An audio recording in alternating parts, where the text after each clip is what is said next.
Me chamaram de louca, de amargurada, de envenenada pelo ciúme. Disseram que eu inventava história porque não tinha mais o que fazer na vida. Mas eu sabia, sempre soube. Cada vez que eu olhava nos olhos daquele menino, sentia dentro de mim uma voz gritar: esse não é filho do seu marido. E engolir isso por mais de 40 anos foi o pior castigo que a vida podia me dar. Você já teve uma verdade atravessada na garganta, do tipo que te queima por dentro, mas ninguém acredita? Pois eu vivia assim, comendo calada a desconfiança, enquanto riam da minha cara. Meu nome é Conceição Alves. Tenho 74 anos, nascida e criada no interior de São Paulo, num sítio de terra vermelha onde o café era colhido à mão e a roupa secava no varal de arame, rangendo com o vento. Cresci ouvindo que mulher tinha que aguentar, calar e servir. Casei cedo, como era de costume, e virei dona de casa, de fogão e de marido. Antônio, meu marido, era homem de respeito na cidade, de fala grossa e chapéu de palha enfiado até a testa.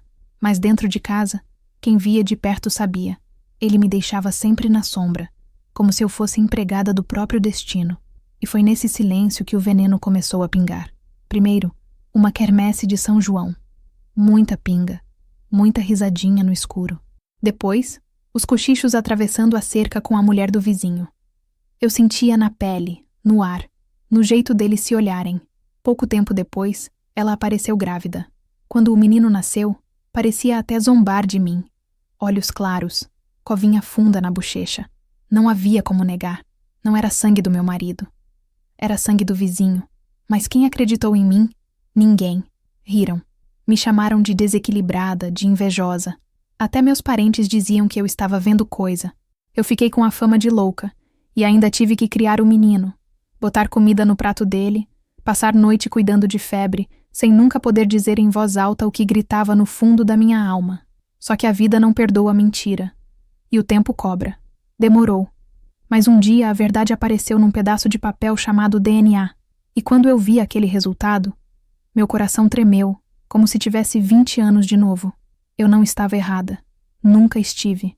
A história que vamos contar hoje é sobre um rio que foi represado por quase 50 anos, até que a força da verdade rompeu todas as barreiras. Antes de mergulharmos nas águas profundas da vida de Conceição, quero te fazer um convite. Se você valoriza narrativas que tocam a alma e revelam a força do espírito humano, inscreva-se no nosso canal. Assim, você se junta à nossa comunidade e nos ajuda a continuar trazendo histórias que merecem ser ouvidas. Agora, prepare-se, pois a correnteza vai nos levar para o exato momento em que tudo mudou. O envelope branco e pardo, de aparência inofensiva, pesava mais que uma saca de café nos ombros de Conceição Alves. Aos 74 anos, suas mãos, nodosas e manchadas pelo sol e pela terra, tremiam ao segurá-lo. Não era o tremor da velhice, aquele companheiro constante que zombava de sua antiga firmeza. Era um tremor diferente, que nascia no fundo da alma e subia como uma febre, sacudindo cada fibra do seu ser. Sentada na sua cadeira de balanço de vime, na varanda da pequena casa de tijolo à vista, ela encarava o remetente impresso. Laboratório de Genética e Análises Clínicas, São Paulo. O sol da tarde em Franca, no interior paulista, derramava uma luz dourada e poeirenta sobre o terreiro de terra batida. O cheiro de café seco vindo dos vizinhos misturava-se ao perfume das 11 horas que ela mesma plantara no pequeno jardim.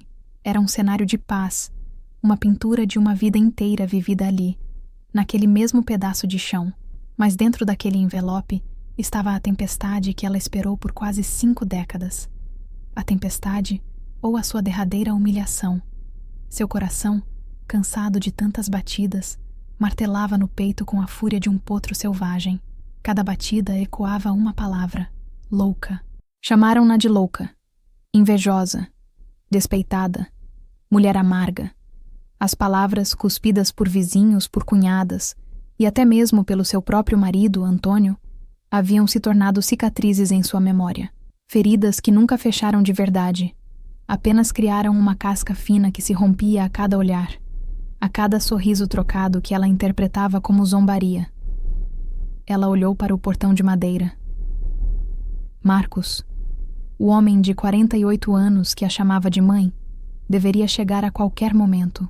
Ele concordara em fazer o teste, mais por cansaço, para dar um fim à cisma da mãe, como ele dizia com uma paciência resignada. Ele não acreditava. Ninguém acreditava. Para todos, ela era apenas a velha Conceição, com suas manias e suas histórias do passado. Com um movimento lento e deliberado, ela rasgou a borda do envelope. O som do papel se partindo foi absurdamente alto no silêncio da tarde, como um galho seco quebrando sob os pés de um caçador. Dentro, uma única folha dobrada. Seus olhos, já nublados pela catarata incipiente, lutaram para focar nas letras miúdas. Ela não precisava ler os termos técnicos, os marcadores genéticos, os alelos. Seus olhos procuravam apenas uma frase, uma única e pequena frase no final da página. E então, ela a encontrou. Probabilidade de paternidade, 0%. 0. O número redondo, vazio, perfeito. O nada, o absoluto. Uma lufada de ar escapou de seus pulmões. Um som que era meio soluço, meio suspiro de alívio. As lágrimas, represadas por tantos anos de orgulho ferido e solidão, finalmente encontraram um caminho. Elas não eram lágrimas de tristeza. Eram de validação, de libertação. Elas escorriam por seu rosto enrugado, traçando o mapa de uma vida de dor, e lavavam a poeira de décadas de injustiça. Ela não era louca. Ela nunca fora louca. Ela se agarrou ao papel como se fosse a escritura de sua própria sanidade. E enquanto o sol se punha no horizonte, pintando o céu de laranja e roxo, Conceição chorou. Chorou pela jovem que fora, pela mulher que se tornou, e pela velha que finalmente podia respirar sem o peso de uma mentira que não era sua. A verdade, enfim, tinha chegado. Tardia, sofrida, mas tinha chegado. Para entender a mulher de 74 anos que chorava na varanda, era preciso voltar no tempo, para a menina que corria descalça pela terra vermelha e fértil de Franca. Conceição nasceu em 1948, numa casinha de pau a pique com chão de terra batida, a terceira de 7 irmãos. Seu mundo era delimitado pelas cercas de arame farpado da fazenda de café, onde seu pai e sua mãe trabalhavam de sol a sol. A infância de Conceição não foi feita de bonecas ou vestidos rodados, mas do cheiro do grão de café secando no terreiro, do calo nas mãos pequenas ao ajudar na colheita, e do som da viola do seu pai nas noites de sábado, quando a vizinhança se reunia para espantar o cansaço. Ela era uma menina quieta, mas observadora. Seus olhos, de um castanho profundo, não perdiam nada. Ela notava a nuvem que anunciava a chuva, a praga que começava a amarelar a folha do cafezal, e a tristeza escondida no olhar de sua mãe quando o dinheiro da semana mal dava para o fubá e a carne seca. Ela aprendeu a ler e a escrever o básico na escola rural, mas seu aprendizado mais profundo vinha da terra. A terra ensinava sobre paciência, sobre o tempo certo de plantar e de colher. Ensinava sobre a resiliência das plantas, que mesmo após uma geada, teimavam em brotar de novo. Eram lições que ela guardaria para a vida toda. Aos 16 anos, Conceição floresceu. Era uma moça bonita, de cabelos pretos e grossos, que ela prendia numa trança longa, e um corpo que já mostrava os contornos de mulher, fortalecido pelo trabalho na lavoura. Seus sonhos eram simples: casar-se, ter seus próprios filhos, uma casa com um jardim florido e talvez, só talvez, uma vida um pouco menos dura que a de seus pais. Ela não sonhava com amor de novela, mas com um companheiro, um homem trabalhador que a respeitasse e construísse uma família com ela. Foi nessa época que Antônio da Silva apareceu em sua vida. Ele era filho do dono de um pequeno sítio vizinho. Não era rico, mas tinha uma posse, o que o colocava alguns degraus acima dos lavradores que, como o pai de Conceição, viviam de empreita. Antônio era mais velho, já com seus 20 e poucos anos. Um rapaz de boa aparência, de ombros largos e um sorriso que mostrava dentes brancos e alinhados. Ele era cortejador, sabia usar as palavras. Aparecia na beira da cerca, com uma flor de ipê, elogiava o bordado que ela fazia nas noites, prometia um futuro bom. Para os pais de Conceição, era uma oportunidade de ouro. Uma filha bem casada era a garantia de um futuro seguro. Para Conceição, Antônio representava a chance de realizar seus sonhos modestos. Ele parecia ser o homem trabalhador e respeitador que ela esperava. Ela se deixou encantar. O namoro foi breve, supervisionado, como mandava o costume. Encontros na missa de domingo, conversas na varanda sob o olhar atento da mãe, mãos que se tocavam timidamente. Ela não sentia um amor arrebatador, mas um afeto crescente, uma esperança. Ela acreditava que o amor se construiria com o tempo, com a convivência, com os filhos que viriam. Era assim que funcionava. Era o que todas as mulheres mais velhas diziam. O casamento foi marcado para o final do ano, depois da colheita do café. O casamento foi uma festa simples no salão da paróquia. Bolo de fubá, sanfona e a alegria barulhenta de gente que tinha poucos motivos para celebrar. Conceição usava um vestido branco, emprestado da prima, e sentia um misto de euforia e medo. Uma nova vida começava. Ela se mudou para a casa de Antônio, uma construção de alvenaria um pouco maior que a de seus pais, com um pomar nos fundos. Os primeiros meses foram de adaptação. Conceição se esmerava em ser a esposa perfeita. A casa estava sempre limpa, a comida na mesa na hora certa, a roupa lavada e passada. Antônio, no começo, parecia satisfeito. Chegava do campo, tomava seu banho, jantava e logo se deitava. A comunicação entre eles era funcional, sobre a roça, sobre as contas, sobre os vizinhos. A intimidade era um dever a ser cumprido no escuro, rápido e silencioso. Conceição esperava mais, mas se convencia de que era assim mesmo. Foi então que ela começou a notar as pequenas coisas. Antônio tinha um jeito de falar que diminuía o que ela dizia. Se ela dava uma opinião sobre o melhor momento para plantar o milho, ele ria e dizia: "Mulher não entende de roça, Conceição. Cuide do seu fogão que é melhor." Se ela comentava sobre um gasto, ele respondia com rispidez: "Quem põe dinheiro em casa sou eu decido como gastar." Eram pequenas alfinetadas, mas que dia após dia começaram a furar sua autoestima. A menina observadora notava o tom de voz dele, o jeito como ele a interrompia na frente dos outros, como suas opiniões eram sempre tratadas como bobagens. O sorriso fácil do tempo de namoro agora era raro. Em seu lugar, havia uma carranca constante, um ar de insatisfação que Conceição não compreendia. Ela se esforçava mais, cozinhava melhor, limpava com mais afinco, mas nada parecia agradá-lo. O primeiro nó em sua garganta se formou quando ele, pela primeira vez, se referiu a ela como minha mulher, de um jeito que não soava como carinho, mas como posse. Estavam na venda do seu Lázaro, e um compadre elogiou a beleza de Conceição. Antônio passou o braço pesado sobre os ombros dela e disse, com uma voz falsamente orgulhosa: dei sorte. E o bom é que é quieta, obediente. Mulher tem que saber o seu lugar." Conceição sentiu o rosto queimar. Naquela noite, no silêncio do quarto, ela se perguntou se aquele era o futuro bom que ele havia prometido. O respeito que ela tanto almejava parecia estar se esvaindo, trocado por um controle sutil, mas constante. Ela começou a se sentir como uma peça na casa dele, útil como o fogão a lenha ou a enxada, mas sem voz, sem vontade própria. E o silêncio, que antes era uma característica de sua personalidade observadora, começou a se tornar uma prisão. Ela engolia as respostas, as mágoas, os protestos. E o nó em sua garganta apenas apertava. A vida no campo tem um ritmo próprio, e parte desse ritmo é a vizinhança. As casas eram distantes umas das outras, separadas por pastos e plantações, mas as vidas eram entrelaçadas.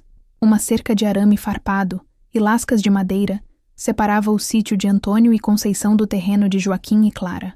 Joaquim era um homem falante, sempre com uma piada na ponta da língua. Tinha olhos azuis e um sorriso fácil que contrastava com a seriedade de Antônio. Sua esposa, Clara, era uma mulher vistosa, de quadris largos e cabelos loiros presos num coque frouxo. Era o oposto de Conceição. Onde Conceição era quieta e reservada, Clara era expansiva e barulhenta.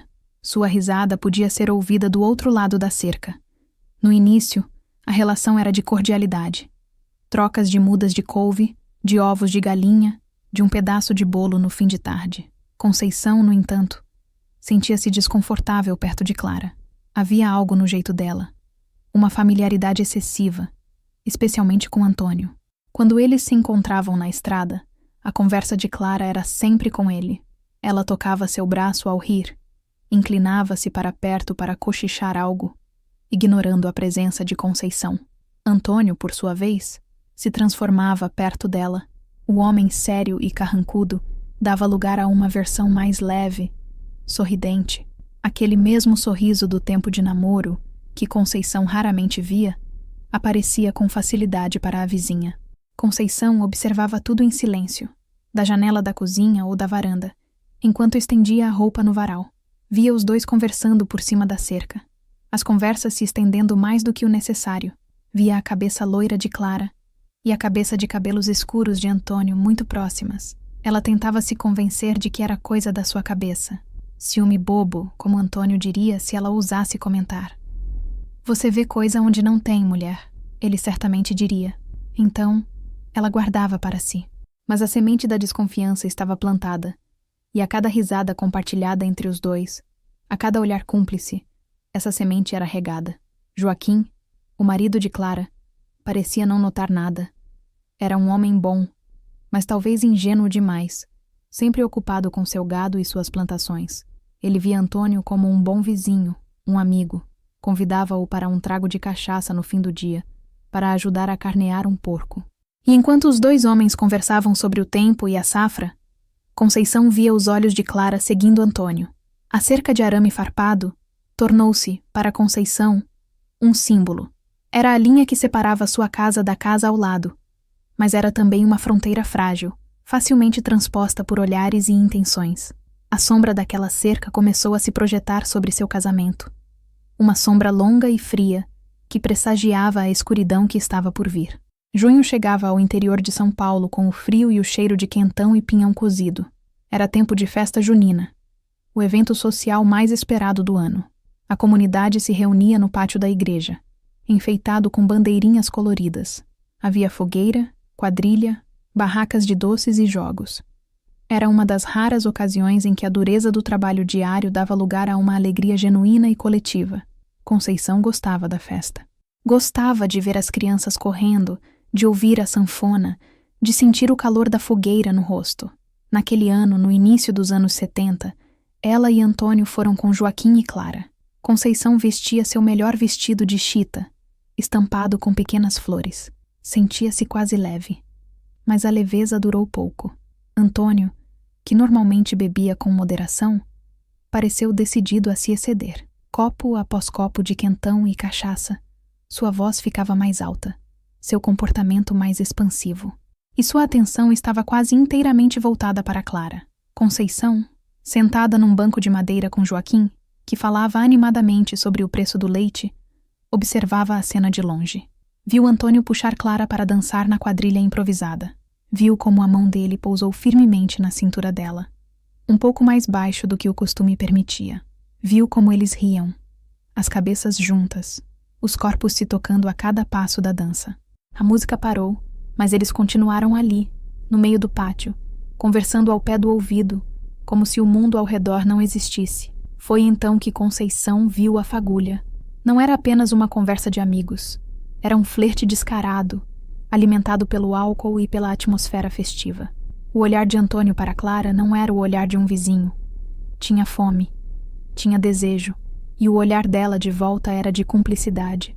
Naquele instante, a desconfiança de Conceição se solidificou em uma certeza dolorosa. O que ela sentia não era ciúme infundado. Era a intuição de uma mulher traída. O sangue subiu-lhe ao rosto. Ela se levantou, interrompendo a fala de Joaquim, e caminhou em direção ao casal. Antônio, está tarde. Vamos embora, disse ela, a voz mais firme do que esperava. Antônio virou-se para ela, os olhos brilhando de irritação e álcool. Deixa de ser chata, Conceição. A festa mal começou. Eu estou cansada. Ela insistiu. Clara interveio, com um sorriso que não alcançava os olhos. Ah, Conceição, deixa o homem se divertir um pouco. A vida já é tão dura. O tom era de falsa camaradagem, mas por baixo havia um triunfo mal disfarçado. A humilhação foi pública. Várias pessoas ao redor ouviram a troca de palavras.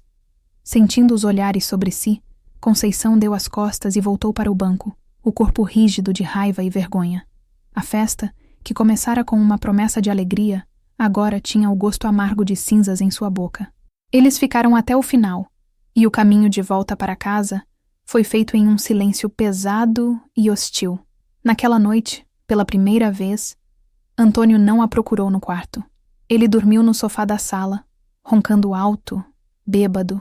Conceição ficou acordada, olhando para o teto escuro, sentindo a solidão e a traição se instalarem em sua casa como uma praga. Depois da festa junina, a dinâmica entre as duas casas mudou. Para o mundo exterior, nada estava diferente. Mas para Conceição, o ar estava denso, carregado de segredos. Ela se tornou uma vigilante em sua própria vida.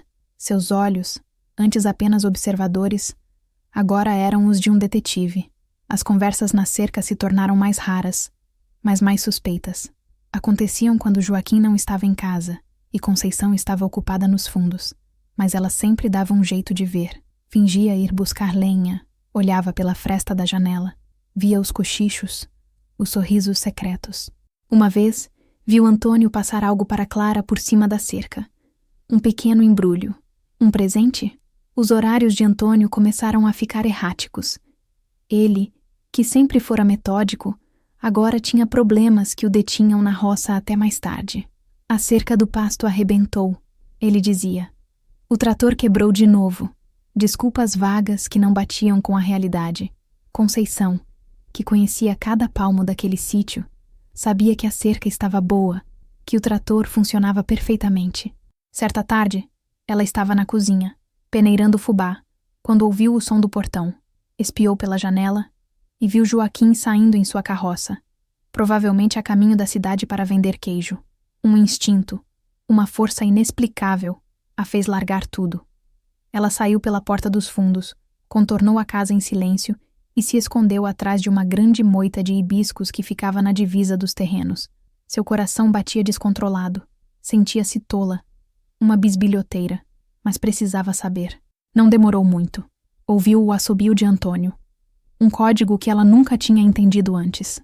E então, viu Clara sair de sua casa, olhando para os lados, e caminhar rapidamente em direção ao fundo do terreno, onde havia um pequeno galpão de ferramentas abandonado, coberto de trepadeiras.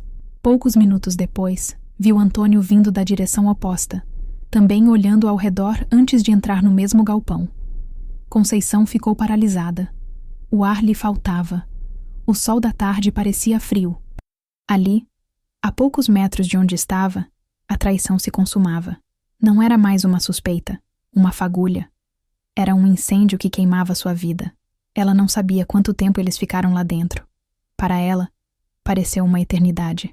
O som dos seus próprios batimentos cardíacos era um tambor em seus ouvidos. Quando eles saíram, um de cada vez, com o mesmo cuidado de antes, Conceição permaneceu imóvel. Ela não chorou. Uma frieza tomou conta de seu corpo. Era a frieza do choque, da confirmação de seu pior pesadelo. Ela voltou para dentro de casa, mecanicamente. Olhou para o fogão, para a mesa, para as paredes daquela casa que ela tentara transformar em um lar. Tudo parecia falso. Um cenário montado para uma peça de teatro cruel. Naquela noite, quando Antônio chegou para o jantar, reclamando do trabalho duro, ela o serviu em silêncio. Ele não notou a palidez dela, o tremor em suas mãos. Ele comeu, arrotou e foi para a sala ouvir seu rádio de pilha. Conceição lavou a louça, e cada prato que ela esfregava era um pedaço de sua confiança sendo estilhaçado. A teia da mentira estava completa, e ela estava presa no meio, impotente e sozinha. O tempo passou, arrastando-se em semanas de silêncio e tensão. Conceição vivia num estado de alerta constante, o corpo e a mente exaustos. Ela se afastou de todos, até mesmo de sua própria família. Como poderia explicar o que estava sentindo sem provas concretas, sem ser chamada de louca? A vergonha a impedia de falar. Então, a notícia chegou, trazida pelo vento da fofoca que soprava pela vizinhança. Clara estava grávida.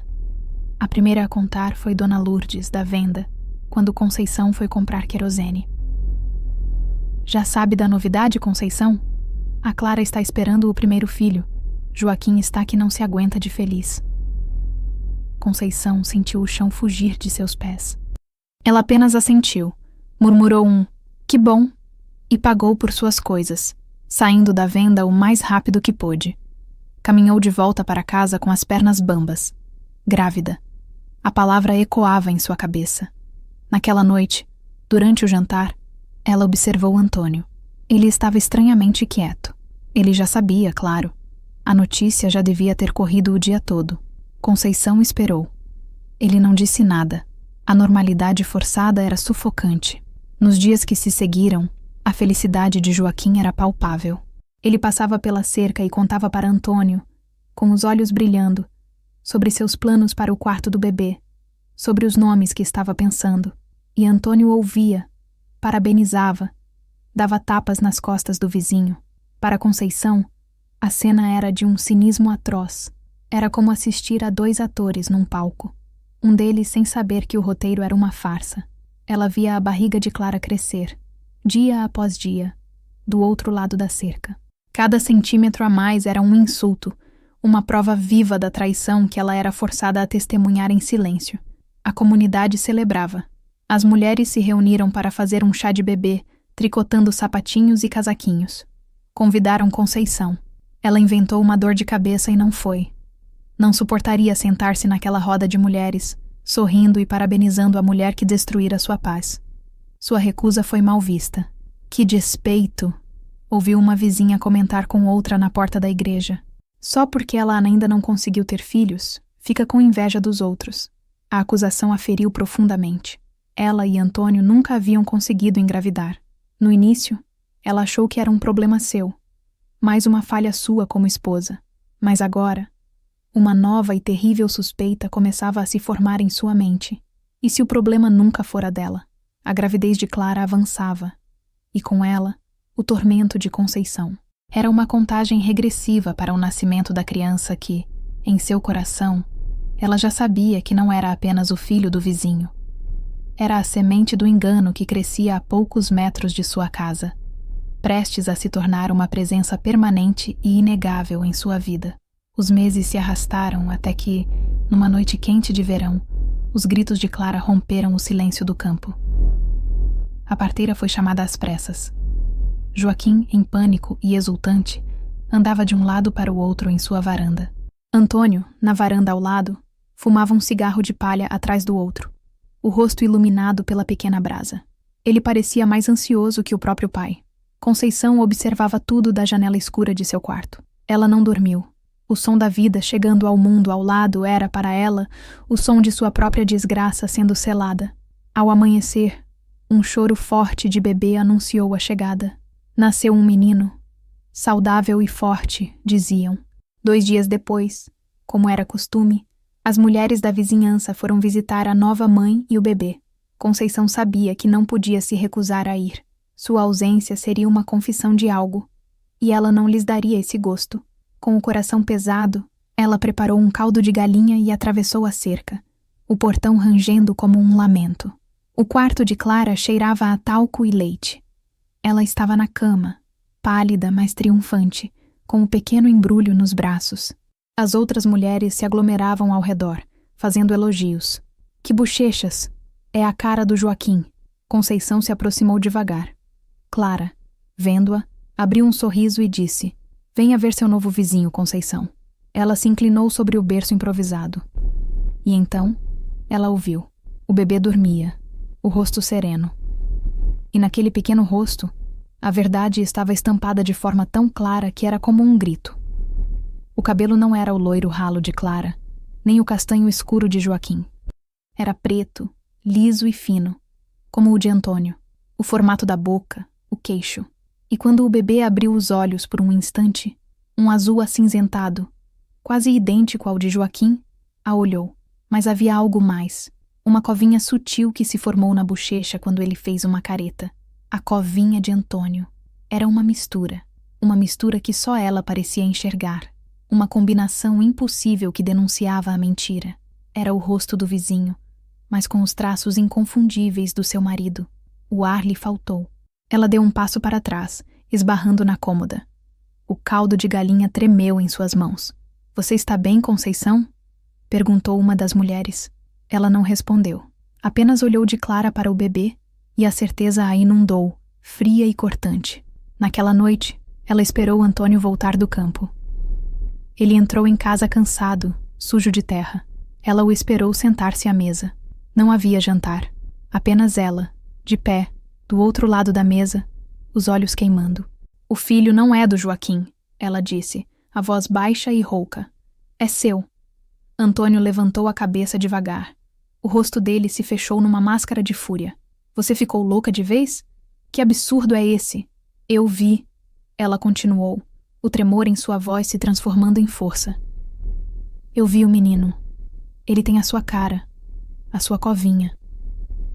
Ele se levantou, batendo com o punho na mesa. A jarra de água saltou. Cale essa boca, mulher. Cale essa boca antes que eu perca a cabeça. Está com inveja porque a vizinha tem um filho e você é seca, incapaz de me dar um? É isso? Inveja de mulher frustrada. As palavras dele foram como facas. Louca. Ele cuspiu.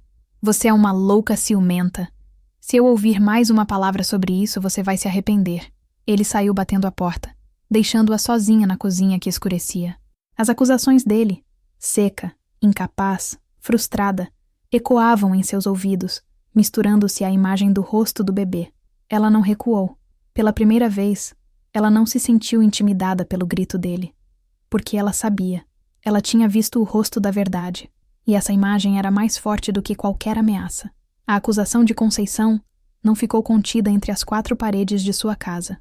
Antônio, seja por raiva ou para se defender primeiro, espalhou sua própria versão da história. Contou aos irmãos, aos compadres na venda, que sua mulher estava doente dos nervos, que a falta de filhos a deixou amarga, que ela estava inventando histórias terríveis sobre os vizinhos por pura maldade.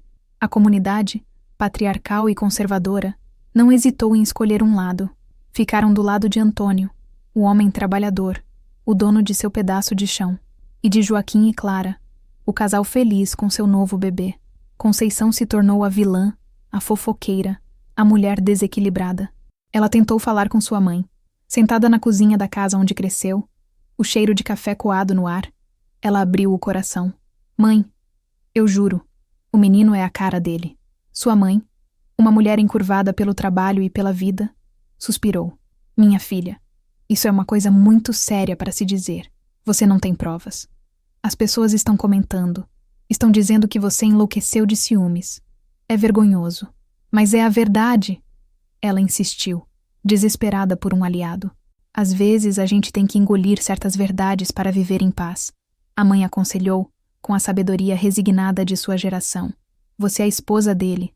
Volte para sua casa, cuide do seu marido e esqueça essa história. Reze, peça a Deus para tirar esses maus pensamentos da sua cabeça. Conceição saiu da casa dos pais sentindo-se mais sozinha do que nunca. Até sua própria mãe não acreditava nela. Ela se tornou uma pária.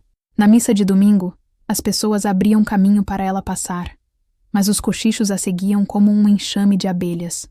Os olhares eram de pena, de desprezo, de zombaria. Ninguém mais parava na sua cerca para conversar. As trocas de ovos e mudas de couve cessaram. Ela foi exilada para uma ilha de silêncio, cercada por um mar de desaprovação. Clara, quando a via, adotava um ar de vítima ofendida, apertando o filho, a quem chamaram de Marcos, contra o peito, como se para protegê-lo da louca da vizinha. Joaquim, o pobre Joaquim, olhava para Conceição com uma tristeza confusa. Ele não entendia a acusação. Apenas sabia que aquela mulher, antes uma vizinha cordial, agora era uma fonte de constrangimento. O isolamento foi a punição mais cruel. Conceição, que sempre fora quieta, agora ansiava por uma conversa, por um olhar que não fosse de julgamento. Ela se refugiou em seu trabalho. Capinava a horta com fúria. Lavava a roupa com força, como se pudesse esfregar a dor para fora de si. Conversava com as galinhas, com as plantas. Eram os únicos seres que não a julgavam. Antônio, em casa, a tratava com um desprezo gelado. A comunicação foi reduzida ao essencial. Ele a ignorava, reforçando a narrativa de que ela era instável. Ele havia vencido. Havia conseguido silenciá-la, não com violência física, mas com a arma mais eficaz de todas, a descrença coletiva. Ele a pintou como louca, e o mundo concordou em lhe dar os pincéis. A vida seguiu seu curso implacável. Do outro lado da cerca, Marcos crescia, Conceição ouvia o choro do bebê, depois o balbucio, as primeiras risadas. Cada som era uma tortura. Ela ouvia no colo de Clara, no colo de Joaquim, aprendendo a engatinhar no terreiro. E a cada nova fase, a semelhança com Antônio se tornava mais evidente para ela. O jeito de andar, o formato da cabeça, a teimosia no olhar.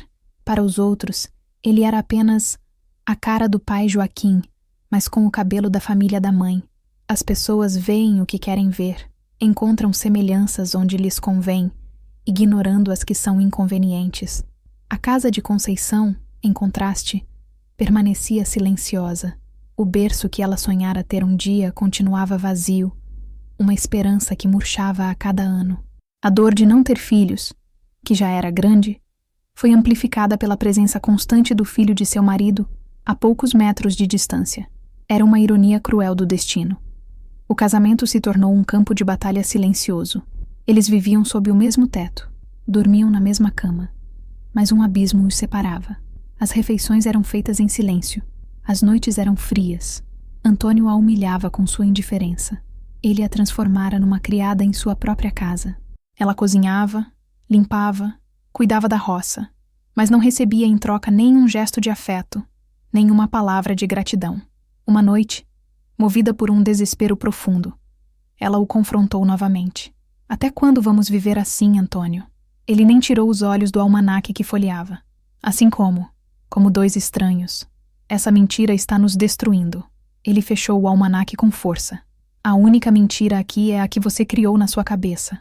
Se a nossa vida está assim, a culpa é sua. Da sua loucura, da sua amargura. Eu não sou amarga.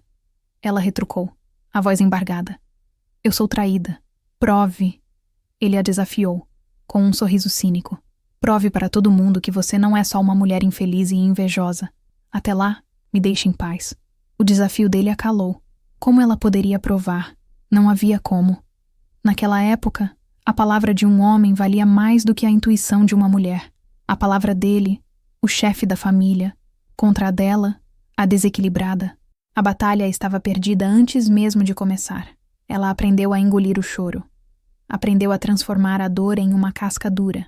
Por fora, ela era a Conceição quieta e carrancuda. Por dentro, era um campo devastado. A única coisa que a mantinha de pé era a teimosia, a certeza absoluta que carregava em seu peito. Ela podia ter sido derrotada publicamente, mas em sua alma, ela se agarrava à sua verdade. Era a única coisa que ainda era sua. A reviravolta mais cruel da vida de Conceição aconteceu quando Marcos tinha 5 anos. Uma tragédia silenciosa e rápida, como uma doença do campo. Clara, que sempre parecera tão cheia de vida, adoeceu. Uma febre que não cedia, uma fraqueza que a consumiu em poucas semanas. O médico da cidade falou em problema no sangue. Ela se foi, deixando para trás um Joaquim devastado e um menino pequeno que mal entendia o que era a morte. A comunidade se compadeceu de Joaquim. Ele, um homem sozinho, com um filho para criar e uma roça para tocar. Era trabalho demais. Foi então que a pressão social, a mesma que antes condenara Conceição, voltou-se para ela de uma forma inesperada. O padre, depois da missa de 7º dia, chamou Conceição e Antônio para uma conversa. É uma situação triste, disse o padre. Joaquim está perdido. E o menino? Uma criança precisa de uma mãe. Conceição sentiu um calafrio. Ela sabia onde aquela conversa iria dar. Antônio, continuou o padre. Vocês são os vizinhos mais próximos, os padrinhos de batismo de Marcos. Conceição é uma boa mulher, uma mulher de prendas. Talvez vocês pudessem ajudar a cuidar do menino. A proposta foi se solidificando nos dias seguintes, vinda de todos os lados. As cunhadas de Conceição, as mesmas que a chamaram de louca, agora diziam: é seu dever de cristã, Conceição. Olhe por aquela criança órfã. Para Antônio, a ideia pareceu uma solução conveniente. Ele conversou com um Joaquim grato e desamparado. O acordo foi selado. Marcos passaria a maior parte do tempo na casa de Antônio e Conceição. Joaquim trabalharia na roça, e Conceição cuidaria do menino. Ela se tornou, da noite para o dia, a mãe da mentira que ela mesma denunciara. Os primeiros dias foram um tormento. O menino, confuso e sentindo falta da mãe, Chorava muito. Ele a olhava com os olhos azuis de Joaquim, mas o sorriso torto de Antônio. Dar banho nele, dar comida, colocar para dormir. Cada gesto de cuidado era uma facada em seu coração. Ela estava cuidando do fruto da traição que arruinara sua vida. Ela tentou ser fria, distante, mas Marcos era apenas uma criança, inocente de tudo. Ele a seguia pela casa, chamando-a de tia. Ele trazia flores amassadas da horta para ela. Puxava a barra de seu vestido para mostrar um machucado no joelho. Como ser cruel com uma criança? Lentamente, contra sua própria vontade, uma rotina se estabeleceu. E com a rotina, um afeto estranho, doloroso. Ela não o amava como uma mãe amaria um filho. Era mais um sentimento de responsabilidade, de uma compaixão que doía. Ela o via como uma vítima, tanto quanto ela. Os anos passaram. Joaquim, mergulhado na tristeza e no trabalho, foi se tornando uma figura cada vez mais distante na vida do filho. Marcos começou a chamar Conceição de mãe. A primeira vez que ele disse a palavra, ela sentiu como se um ferro em brasa a marcasse. Ela não o corrigiu. O que poderia dizer? Antônio observava tudo com uma satisfação silenciosa. Ele tinha o filho por perto, criado pela sua esposa, sem ter que assumir nenhuma responsabilidade. A farsa era completa. Ele tinha vencido em todos os frontes. Conceição, por sua vez, representava seu papel. Para o mundo, ela era a santa, a mulher de bom coração que criava o filho da vizinha falecida. Ninguém mais se lembrava da louca. A nova narrativa a absolvera, mas a um custo terrível. Ela vivia a mentira todos os dias, 24 horas por dia. Os anos 80 chegaram, trazendo consigo antenas parabólicas para os telhados das casas do interior, e com elas, as novelas da noite. Para Conceição, a televisão era uma janela para um mundo distante, um escape para sua realidade monótona e dolorosa. Foi numa dessas novelas que ela ouviu pela primeira vez falar sobre algo chamado exame de DNA. Na trama, um homem rico morria, e vários supostos filhos apareciam para disputar a herança. Um médico, na novela, explicava que um simples exame de sangue poderia determinar com certeza quem era ou não filho do falecido. A prova científica, dizia o ator de jaleco branco. Contra a ciência, não há argumento. Aquelas palavras fincaram-se na mente de Conceição. Uma prova científica, irrefutável. A ideia era tão revolucionária, tão distante de sua realidade, que parecia ficção científica, mas a semente estava plantada. E se um dia, e se fosse possível, ela começou a prestar mais atenção. Quando o assunto aparecia em algum programa de TV, ela aumentava o volume, absorvendo cada pedaço de informação. Era algo caro, feito em grandes cidades. Para ela, uma mulher do campo sem dinheiro próprio, parecia tão inalcançável quanto ir à lua.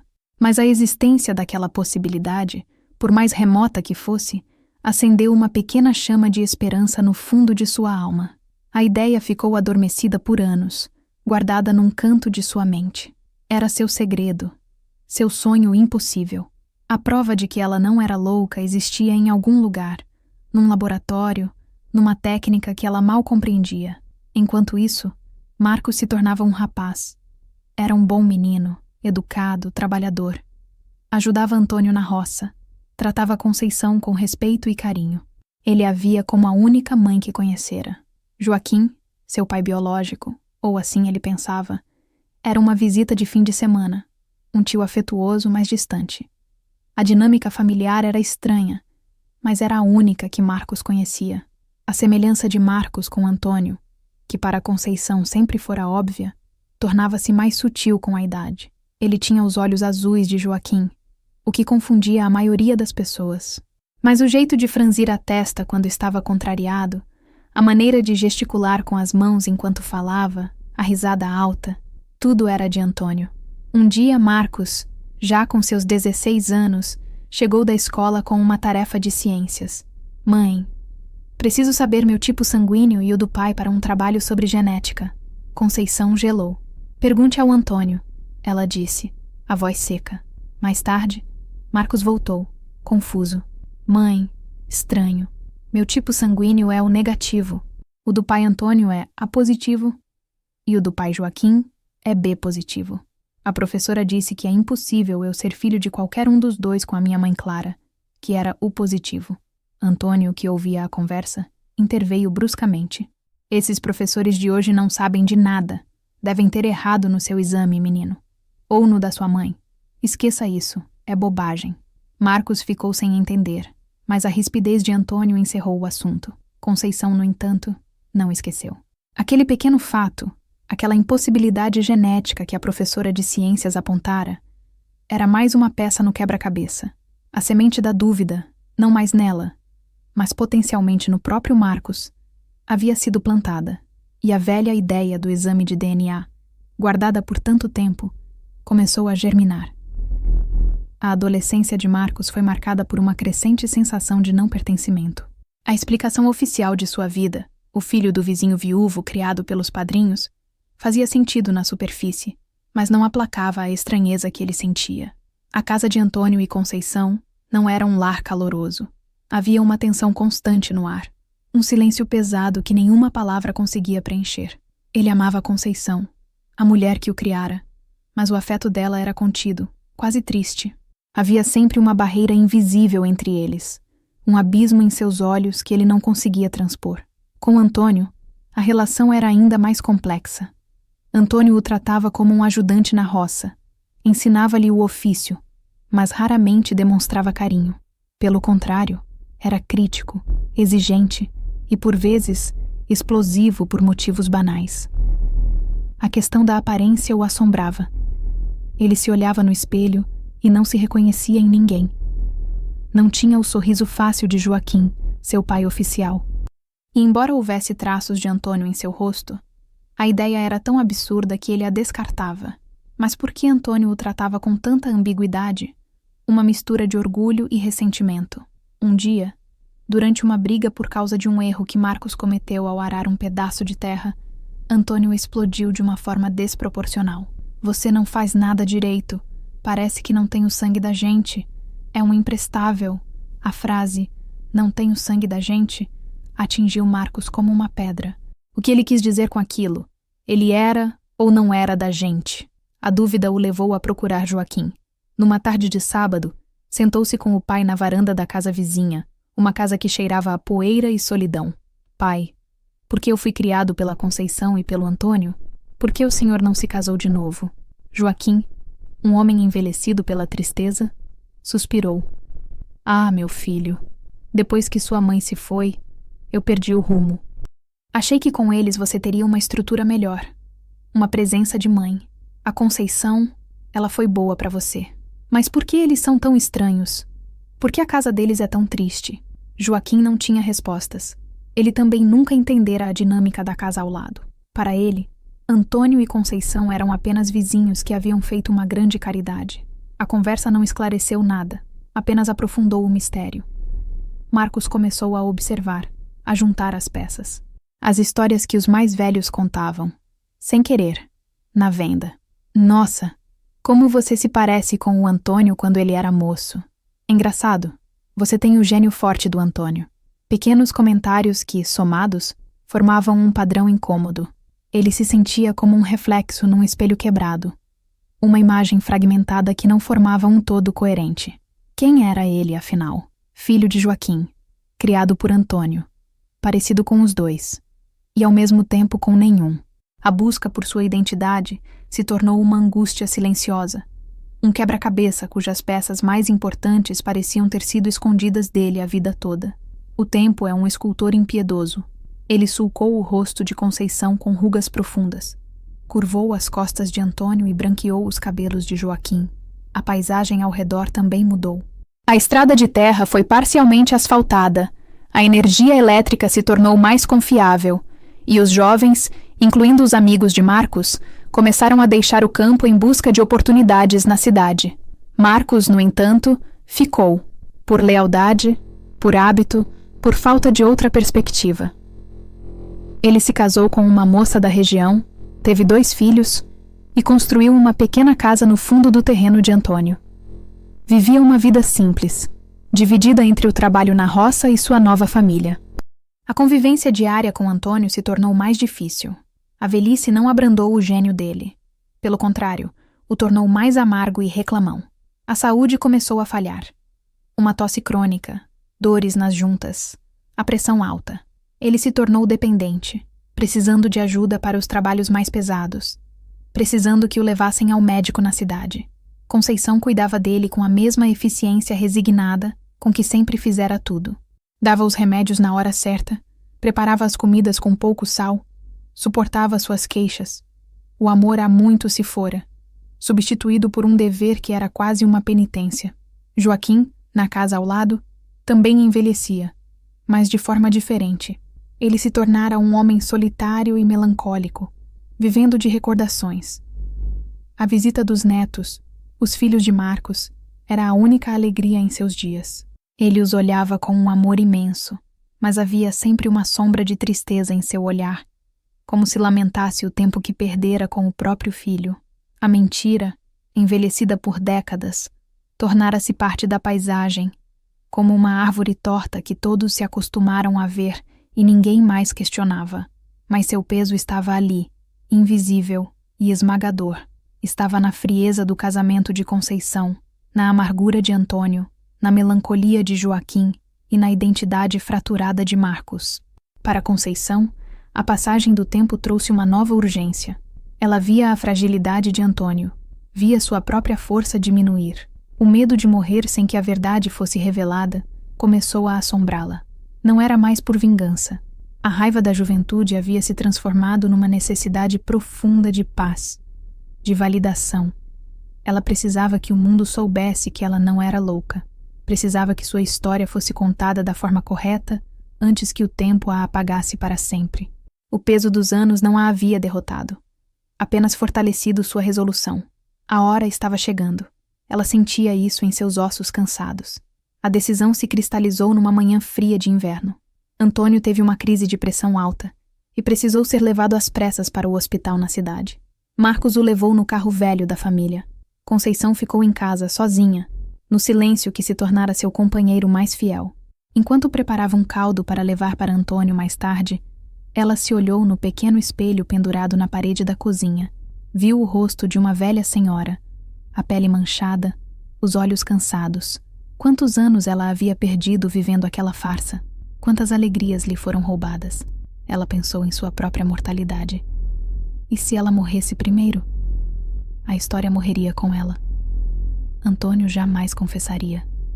Marcos viveria e morreria, acreditando numa mentira.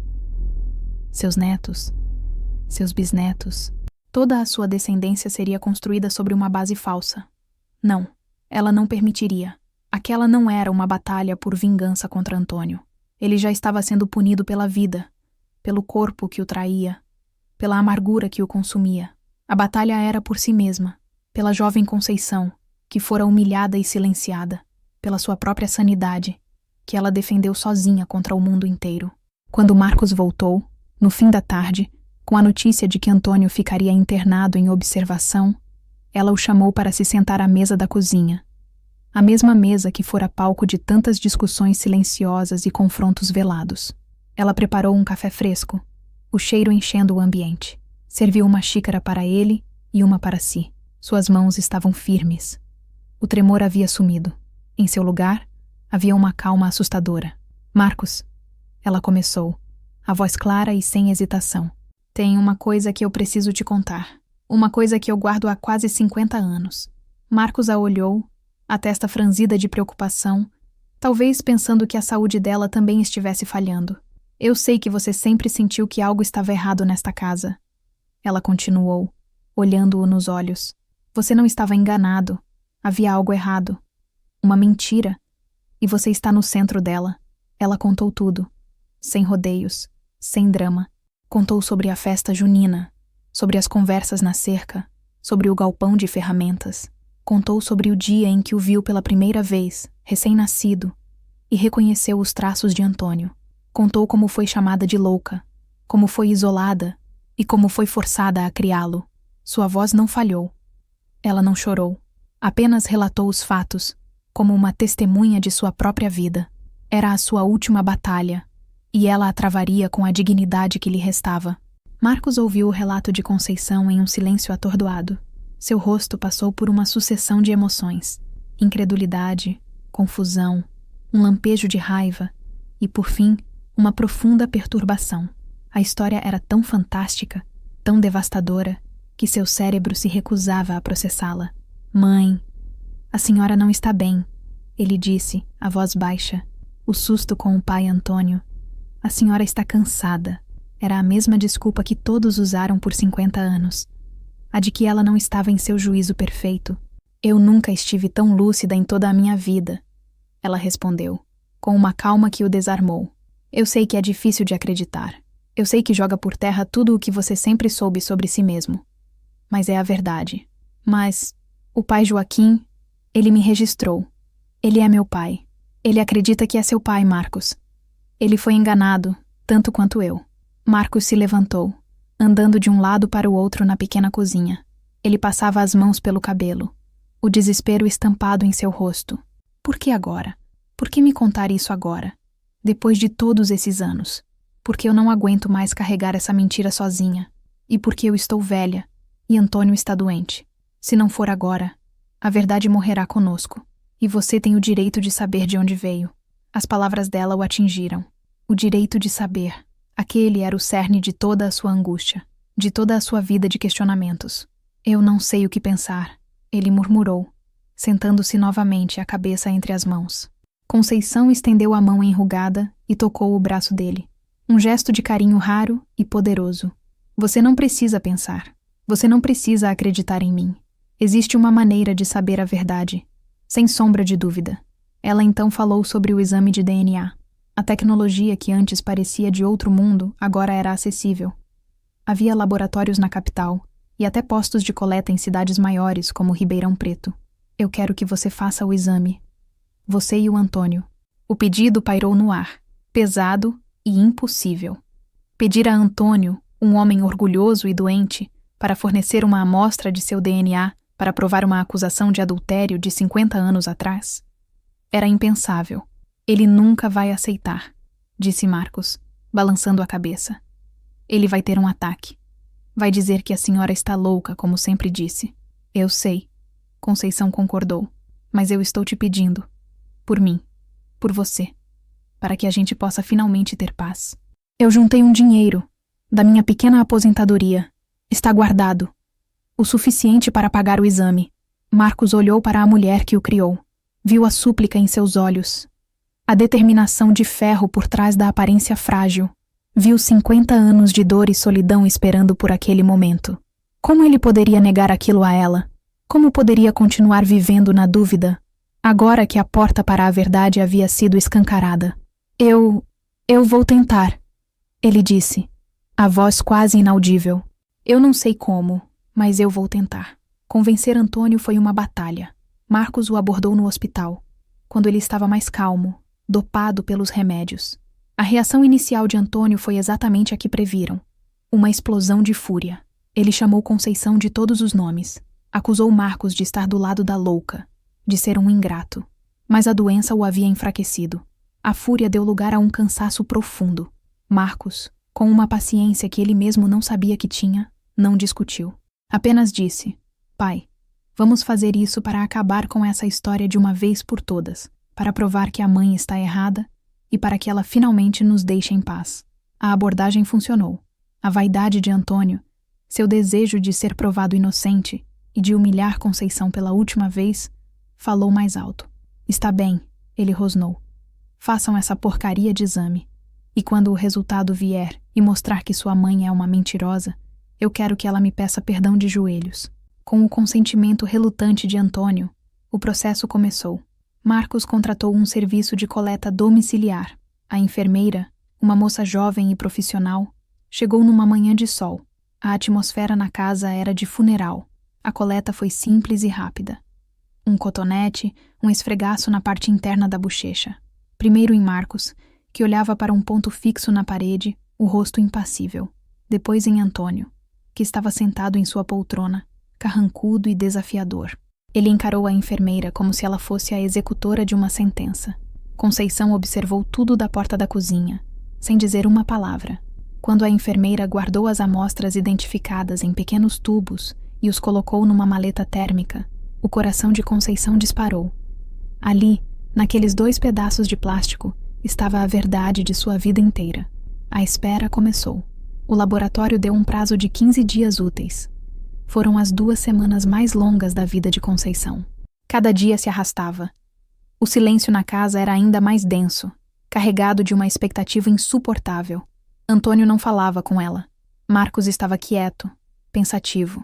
Conceição se ocupava com suas tarefas, mas sua mente estava longe. Ela repassava os últimos 50 anos.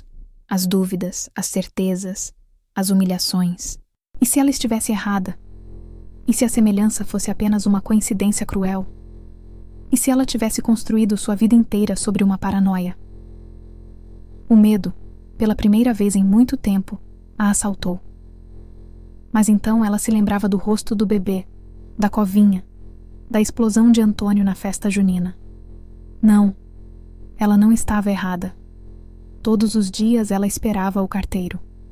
O som da moto se aproximando pela estrada de terra fazia seu coração pular. E a cada dia que ele passava sem deixar o envelope, a tensão aumentava. Era uma tortura lenta, uma contagem regressiva para a explosão ou para a redenção. E então, o dia chegou. Era uma terça-feira. Conceição estava na varanda, debulhando feijão, quando ouviu o som familiar da moto do carteiro. Ele parou no portão, buzinou e levantou um envelope branco e pardo. O coração dela parou por 1 segundo e depois disparou numa corrida louca. Ela caminhou até o portão, as pernas trêmulas, a bacia de feijão esquecida na cadeira. Pegou o envelope. Suas mãos suavam. Era ele, o remetente do laboratório em São Paulo. Ela voltou para a varanda e se sentou em sua cadeira de balanço, o envelope em seu colo. O momento que ela esperou por uma vida inteira estava ali, em suas mãos. Ela pensou em abrir imediatamente, em saciar sua agonia. Mas não. Aquilo não era só dela. Marcos merecia estar presente. Ela esperou. A tarde se arrastou. Quando o carro de Marcos apontou na estrada, voltando do trabalho, ela se levantou, o envelope na mão. Ele viu o papel e seu rosto ficou pálido. Chegou, ele disse, mais como uma constatação do que como uma pergunta. Chegou. Ela confirmou. Antônio, que cochilava na poltrona da sala, acordou com as vozes e viu o envelope. Ele se ajeitou na cadeira, tentando parecer forte, mas seus olhos o traíam. Havia medo ali. Reuniram-se na sala. Marcos, Conceição e Antônio. 3 pessoas unidas por uma mentira, prestes a serem libertadas ou destruídas pela verdade. Abra, mãe, disse Marcos, a voz rouca. As mãos de Conceição tremiam violentamente agora. Era o tremor da alma, o tremor que continha 50 anos de espera. Com dificuldade, ela rasgou o lacre. O som ecoou na sala silenciosa. Ela desdobrou o papel. Seus olhos percorreram as linhas, passando pelos gráficos e porcentagens que ela não entendia, até encontrar a conclusão. A frase final. Ela leu em voz alta, a voz surpreendentemente clara e firme. Com base nos marcadores genéticos analisados, o Sr. Antônio da Silva não pode ser excluído como pai biológico do Sr. Marcos de Oliveira. A probabilidade de paternidade é de 99,9999%. Um silêncio sepulcral caiu sobre a sala. 99,999%. Conceição olhou para Antônio. O rosto dele, antes desafiador, desmoronou. A cor sumiu de sua pele, deixando-a com um tom acinzentado, de cera. Ele abriu a boca para falar, mas nenhum som saiu. Ele apenas encolheu na poltrona, um homem velho e derrotado, subitamente despido de toda a sua arrogância. Marcos pegou o papel da mão de Conceição. Ele leu e releu a frase, como se as palavras pudessem mudar. Seus ombros caíram. Ele não olhou para Antônio. Ele olhou para Conceição, e em seu olhar, ela viu a dor da descoberta, mas também, pela primeira vez, uma compreensão profunda, uma admiração. Ele se aproximou dela e fez algo que não fazia desde que era criança. Ele a abraçou. Um abraço forte, que dizia tudo o que as palavras não conseguiam. Me perdoa. Ele sussurrou em seu ouvido. Me perdoa por não ter acreditado. Naquele momento, enquanto as lágrimas finalmente escorriam por seu rosto, Conceição não sentiu triunfo. Não sentiu vontade de gritar. Eu avisei. Ela sentiu apenas um alívio profundo, avassalador, uma paz que ela pensou que nunca mais sentiria. A guerra havia acabado. E ela, a soldada solitária, havia vencido. A revelação do resultado do DNA foi um terremoto que abalou os alicerces de várias vidas. As ondas de choque se espalharam lentamente, primeiro dentro daquela casa, depois para a vizinhança e, finalmente, por toda a pequena comunidade. A primeira conversa foi entre Marcos e Joaquim. Foi a mais difícil. Marcos foi até a casa do homem que ele sempre chamou de pai, o papel do exame na mão. Sentaram-se na mesma varanda onde, anos antes, Marcos havia buscado respostas. Ele mostrou o resultado. Joaquim, já um senhor de idade, demorou a entender. Quando a ficha caiu, ele não explodiu. Ele apenas murchou. Uma vida inteira de amor paternal, de orgulho, de lembranças. Tudo se revelou uma farsa. Ele não chorou. Apenas olhou para o horizonte, para as colinas que ele conhecia desde menino. E um silêncio profundo se instalou. A dor da traição, vinda de seu melhor amigo e de sua falecida esposa, era um veneno que agia tardiamente, corroendo-o por dentro. Ele sempre foi meu filho no coração. Joaquim disse, finalmente, a voz embargada. O sangue não muda isso. Mas algo em seus olhos havia se quebrado para sempre. Antônio se fechou em um mutismo completo. Recusava-se a falar sobre o assunto. A vergonha o consumia. Ele, o homem respeitado, o chefe da família, fora exposto como um adúltero e mentiroso. Sua doença pareceu piorar da noite para o dia. A derrota não estava no resultado do exame, mas nos olhos de Marcos, que agora o olhava não com raiva, mas com uma espécie de pena distante. Para um homem como Antônio, a pena era pior que o ódio. A notícia, como era de se esperar, se espalhou como fogo em palha seca. A fofoca que antes condenara Conceição, agora a vindicava. As mesmas pessoas que a chamaram de louca agora balançavam a cabeça, dizendo: coitada da Conceição. Aguentou tudo isso calada. Eu sempre desconfiei. Onde há fumaça, há fogo. A memória coletiva é convenientemente seletiva. Os parentes de Clara, que ainda viviam na região, foram os mais chocados. A imagem de sua irmã, a esposa e mãe devotada, foi manchada. Tiveram que lidar com a vergonha póstuma. Para Conceição, a reação da comunidade era indiferente. Ela não queria a compaixão tardia deles. Não precisava de seus pedidos de desculpa sussurrados. Sua paz não vinha da aprovação alheia, mas de dentro. A dinâmica com Marcos mudou profundamente. A barreira que sempre existiu entre eles se dissolveu. Ele passou a frequentar a casa não por obrigação, mas por um desejo genuíno de estar perto dela, de recuperar o tempo perdido, de entender a mulher de força incomensurável que o criara. Ele a olhava com um respeito que ela nunca recebera de ninguém. A verdade não trouxe felicidade instantânea. Trouxe dor, confusão e reajustes difíceis. Mas era a verdade, e como uma cirurgia dolorosa que remove um tumor, era o único caminho para a cura.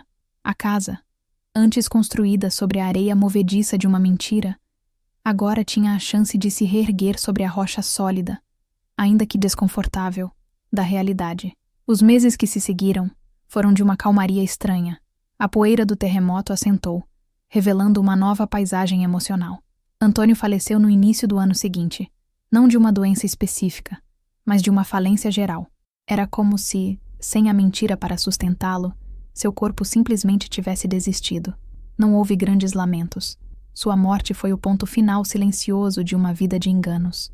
Joaquim e Marcos encontraram um novo tipo de relação. Deixaram de ser pai e filho para se tornarem dois homens ligados por uma história complexa, por um afeto que transcendia os laços de sangue. Joaquim continuou sendo o avô Joaquim para os filhos de Marcos, um avô amoroso e presente. E Conceição? Conceição floresceu. Livre do peso que carregara por 50 anos, ela parecia ter rejuvenescido. Uma leveza tomou conta de seus gestos. O sorriso, antes uma raridade, aparecia com mais frequência. Ela se dedicou ao seu jardim com uma paixão renovada. Às 11 horas, as rosas, os gerânios, cuidar da terra, ver a vida brotar, sempre fora sua terapia. Agora era sua celebração. Sua casa, antes um lugar de silêncio e tensão, tornou-se um ponto de encontro. Marcos e sua família estavam sempre lá, Aos domingos, o cheiro de macarronada e o som das risadas de seus netos preenchiam o ar. Conceição, sentada em sua cadeira de balanço na varanda, observava tudo com um sentimento de paz que lhe aquecia a alma. Ela nunca falou sobre o passado com amargura. Quando perguntada, contava a história com a serenidade de quem narra um fato distante. Não havia ódio em seu coração, apenas a certeza de que havia feito o que era preciso. Numa tarde ensolarada, enquanto regava suas flores, seu neto mais novo, um menino de uns 7 anos, correu até ela.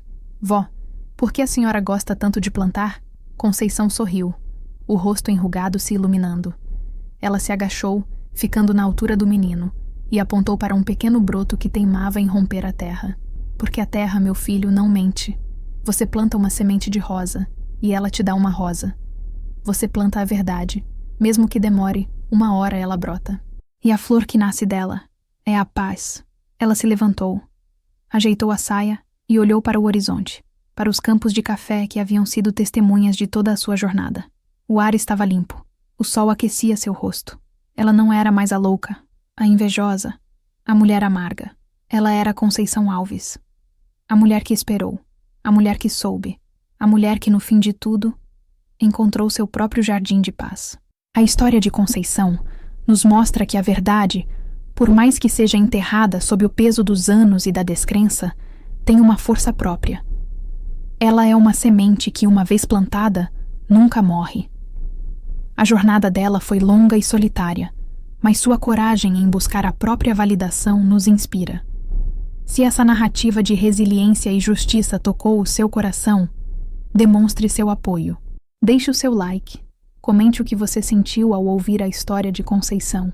E se ainda não for inscrito, junte-se à nossa comunidade. Sua participação é o que nos permite continuar desenterrando e compartilhando histórias de força que merecem ser eternizadas. Obrigado por ouvir.